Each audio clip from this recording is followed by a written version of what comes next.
पुण्यात्माओं, ये अस्थि जब उठवाते हैं क्या कहते हैं, तेरे पिता की गति हो जाएगी, इसने गंगा में डाल दो।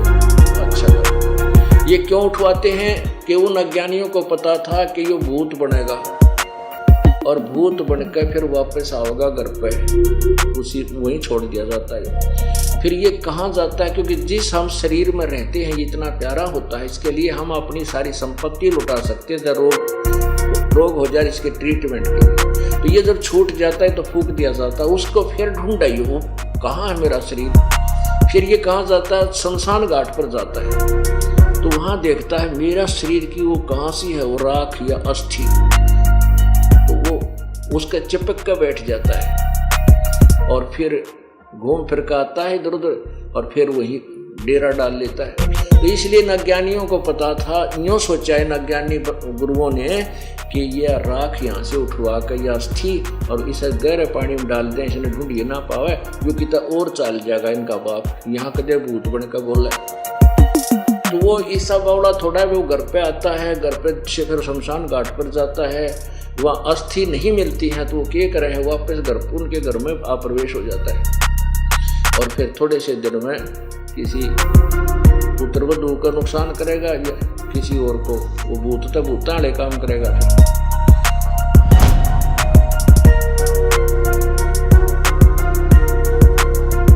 अब परमात्मा क्या बताते थे,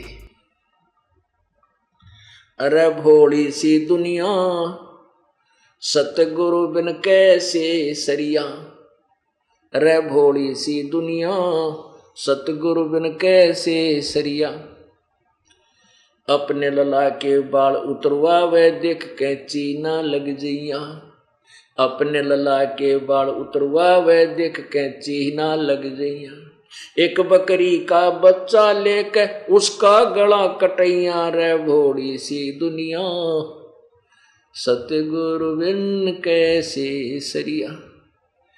अब के कैसे हम अज्ञान में जो है ना अंधे कर दिए इन अज्ञानी ऋषियों ने गुरुओं ने।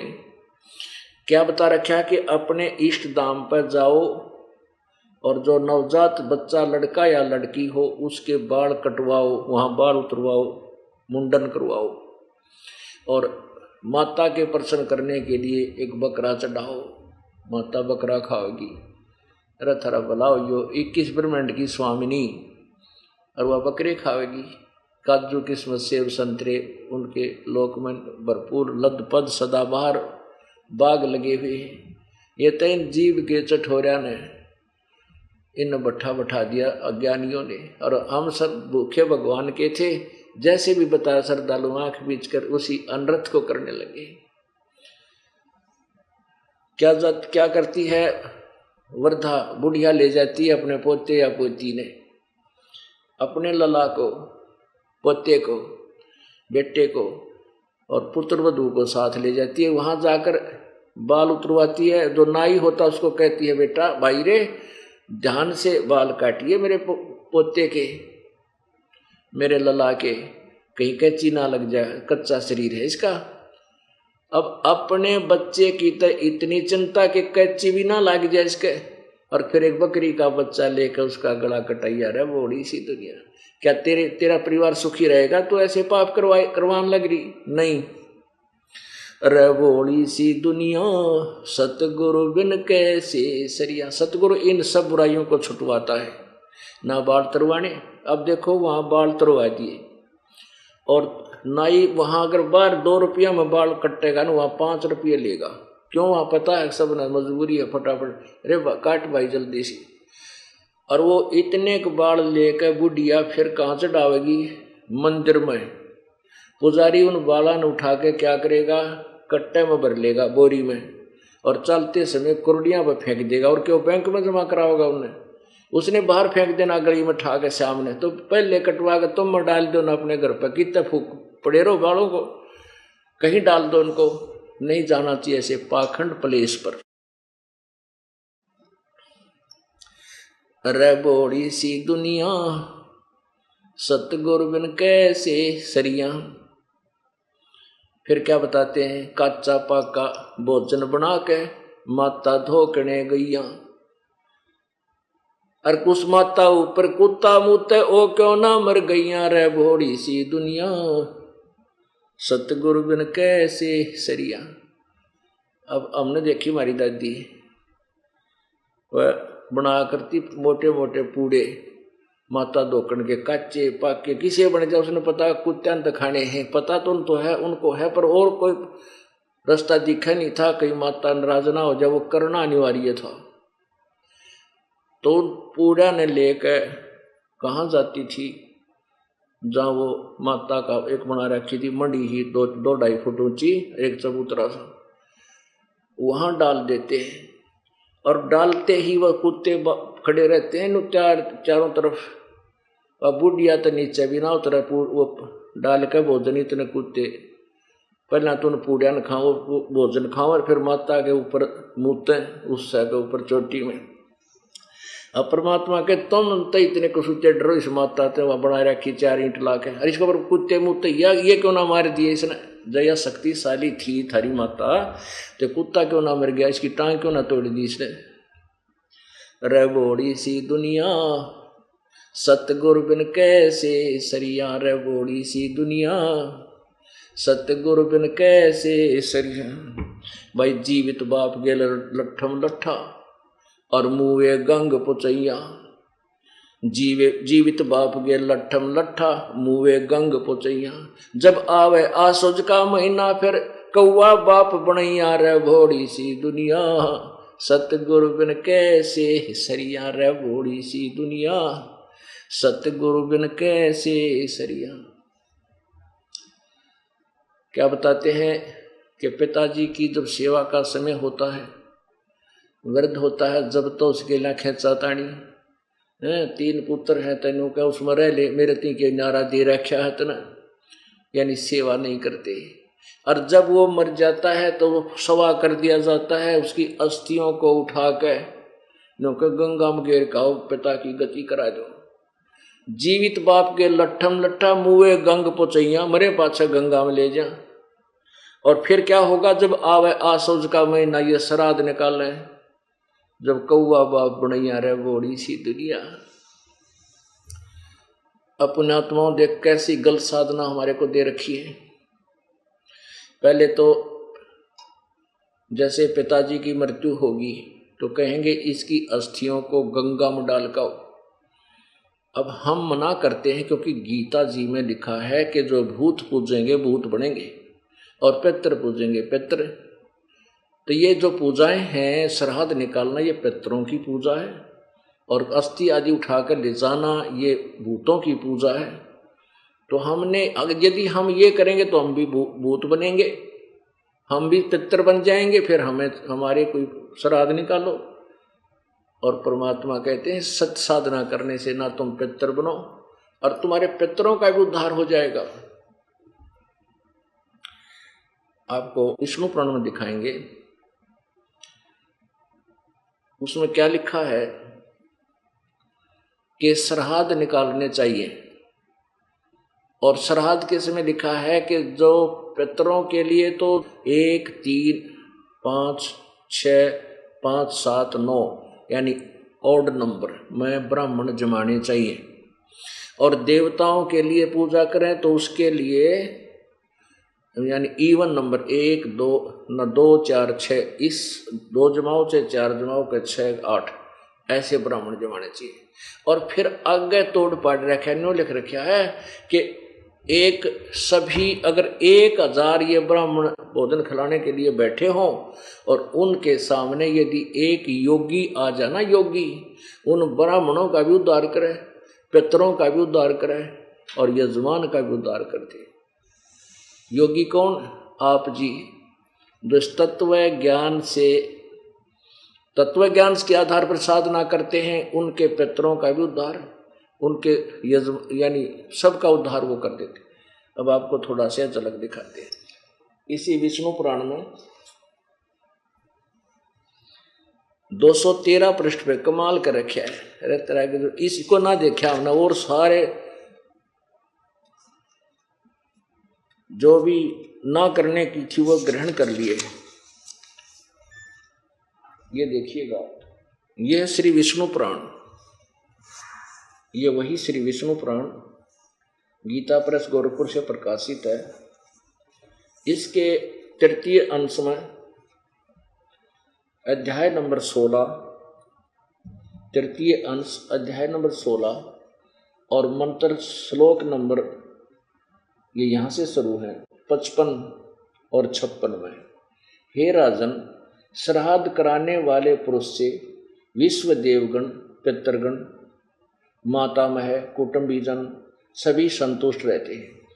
हे भूपाल, पितृगण का आधार चंद्रमा है और चंद्रमा का आधार योग है, इसलिए श्राद्ध में योगी जन को नियुक्त करना अति उत्तम है। हे राजन, यदि श्राद्ध भोजी एक सैंसर ब्राह्मणों के सम्मुख एक योगी भी हो तो वह यजमानों के सहित उन सब का उद्धार कर देता है। अरे वाह, अरे वाह, जय हो बंदी छोड़ के। अब और साधना जो 36 पंगे करें को ब्राह्मण बुलाओ, 2 बुलाओ, 4 बुलाओ, 8 बुलाओ, फिर उन्हें खाना खिलाओ। कहते एक योगी आ जाना, वो ब्राह्मणों 1000 ब्राह्मण भी 10 श्राद्ध कर रहे हों, वो फल उनसे भी अधिक फल उस एक योगी के खाना खिलाने से होता है। वो 1000 ब्राह्मणों का भी उद्धार करे और यजमान का भी उद्धार करे, पितरों का भी उद्धार करे। अब योगी कौन है? ये योगी आप हो जिन्होंने ये तत्व ज्ञान प्राप्त हो गया और जो सत साधना कर रहे हो। और यहाँ जो आप आते हो, आपके लिए जो भंडारे में दान धर्म किया जाता है, ये वो पितरों को भी मोक्ष देता है, देने वाले को भी मोक्ष देता है। ये देखिएगा योगी किसे कहते हैं। गीता जी अध्याय नंबर 2 के मंत्र 53 में लिखा है कि अर्जुन, जब तेरी नाना प्रकार के भ्रमित करने वाले ज्ञान से आपकी बुद्धि हटकर एक पूर्ण परमात्मा के ज्ञान में स्थिर हो जाएगी, तब तो योगी होगा, यानी भगत होगा, सत्य भगत, सत भक्ति करने वाला साधक, उसको योगी कहते हैं। देखिएगा श्री भगवद गीता अध्याय नंबर 2 का श्लोक नंबर 53। भांति भांति के वचनों को सुनने से विचलित हुई तेरी बुद्धि जब परमात्मा में अचल सती ठहर जाएगी, तब योग को प्राप्त हो जाएगा, अर्थात तेरा परमात्मा से नित्य संयोग हो जाएगा। अब योगी कौन होता है? जैसे ये तत्व ज्ञान के आधार से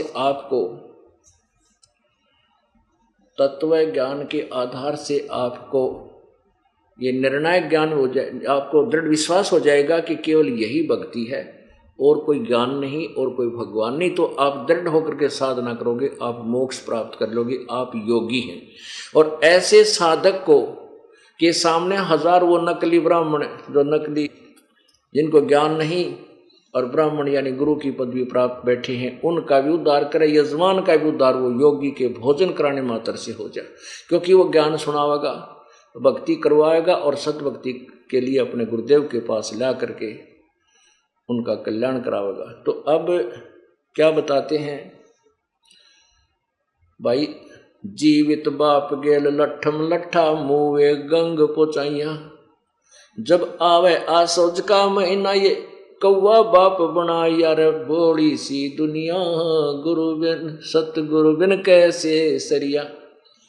पुण्यात्माओं, ये अस्थि जब उठवाते हैं क्या कहते हैं, तेरे पिता की गति हो जाएगी, इसने गंगा में डाल दो। अच्छा भाई, ये क्यों उठवाते हैं कि उन अज्ञानियों को पता था कि ये भूत बनेगा और भूत बनकर फिर वापस आओगा घर पे, उसी वहीं छोड़ दिया जाता है। फिर ये कहाँ जाता है? क्योंकि जिस हम शरीर में रहते हैं ये इतना प्यारा होता है, इसके लिए हम अपनी सारी संपत्ति लुटा सकते हैं, जब रोग हो जाए इसके ट्रीटमेंट के लिए। तो ये जब छूट जाता है तो फूंक दिया जाता है, उसको फिर ढूंढाइए वो कहाँ है मेरा शरीर। फिर ये कहाँ जाता है? शमशान घाट पर जाता है, तो वहाँ देखता है मेरा शरीर की वो कहाँ सी है, वो राख या अस्थि, तो वो उसका चिपक कर बैठ जाता है और फिर घूम फिर का आता है इधर उधर और फिर वही डेरा डाल लेता है। तो इसलिए नज्ञानियों को पता था, यूँ सोचा है नज्ञानी गुरुओं ने कि यह राख यहाँ से उठवा कर या अस्थि और इसे गहरे पानी में डाल दें, इसने ढूंढिए ना पावे, जो कितना और चल जाएगा इनका बाप, यहाँ कदे भूत बन कर बोला है। तो वो ईसा बावड़ा थोड़ा वो घर पे आता है, घर पे से फिर शमशान घाट पर जाता है, वहाँ अस्थि नहीं मिलती है तो वो क्या करे है, वापस घर उनके घर में आप्रवेश हो जाता है और फिर थोड़े से दिन में किसी पुत्रवधू का नुकसान करेगा या किसी और को, वो भूत वाले काम करेगा। फिर अब परमात्मा क्या कहते हैं कि जब तुम सत्साधना करोगे तुम भूत को न बनो, और ये साधना करोगे तो आपके जो पितर बने हुए पूर्वज या भूत बने हुए उनका भी उद्धार हो जाएगा। पुण्यात्माओं सत्कर मान लेना, ये ऐसा निर्मल ज्ञान है जो हम डरे ढोरे भूत पूजेंगे भूत बनाएंगे, हम भूत पूजेंगे शास्त्र पर साधना करेंगे हम भी फिर पितर भूत बनेंगे। इसलिए क्यों ना हम ऐसी साधना करें, ये सच साधना अब मिली अपने को, और वही हमारे पुराण बता रहे हैं कि एक योगी मिल जाए, ये तत्वदर्शी संत और उसके भक्त मिले। जैसे यहाँ हम भंडारा करते हैं, यहाँ पर जो सामूहिक भंडारा होता है, इससे भी आपके पितरों और भूतों का मोक्ष हो जाएगा, यानी वो जूनी छूट जाएगी और जन्म मिल जाएगा। अब जैसे फूल ठुआए तो क्या वो कहा था उन्होंने कि इसकी गति हो जाएगी। अच्छा, फिर श्राद्ध, फिर जो है ना 13वीं करो, किस लिए, किसकी गति हो जाएगी, एक ब्राह्मण जमाओ, फिर 17 वो महीना करो गति हो जाएगी, फिर 6 माही करो गति हो जाएगी, फिर बरसोदी करो 1 वर्ष में फिर करो, किस लिए गति हो जाएगी। अच्छा, फिर कई श्राद्ध निकालो, ये पितर बन गया, अब श्राद्ध शुरू करवा दिए, किस लिए कि उसकी गति हो जाएगी। फिर श्राद्धों में क्या करते हैं, ऊपर कहते हैं भोजन बनाओ सर्वप्रथम ऊपर रखो छत पर, और क्या होगा कि हो सकता है तुम्हारा पिता कौवा बन गया हो, माता पिता उनको भोग लग जाएगा। अरे तेरा गजब हो यो, कहाँ ते गति कराने लागे, तेरे कौवा बना दिया बाप। अरे बोली सी दुनिया सतगुरु बिन कैसे सरिया, जब आवे आसोज का महीना वो कौआ बाप बनैया, रे भोड़ी सी दुनिया सतगुरु बिन कैसे सरिया। सत साहिब।